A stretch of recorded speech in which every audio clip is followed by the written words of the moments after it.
దైవారాధనకు ప్రాతకాలం సరైనది. ఈ సమయంలో పూజ చేయడం వల్ల మనసు దేవుడిపై లగ్నమవుతుంది.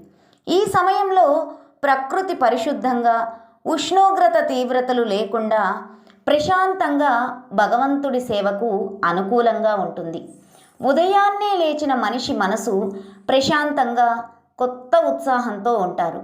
కనుక మన పూర్వీకులు దైవారాధనకు ఈ సమయాన్ని నిర్ణయించారు. వేకువజామున తొలి సంధ్య వేళలో దేవతార్చన వల్ల దేవతానుగ్రహం లభిస్తుందని శాస్త్రవచనం. ఏ కారణం వల్లనైనా నిత్యారాధన ఉదయం వీలు పడకపోతే సాయంకాలం కూడా అనువైనది. అయితే పగలు బాగా పనిచేసి అలసిపోతాం. సాయంత్రం పూజ చేయాల్సి వచ్చినప్పుడు కాసేపు విశ్రాంతి తీసుకొని చక్కగా స్నానం చేసి అర్చన చేయవచ్చు. ఎప్పుడు చేసినా దైవారాధనకు కావలసింది ద్రవ్యాలు, ఆర్భాటాలు కాదు. దైవాన్ని భక్తితో పూజించాలి. Please subscribe.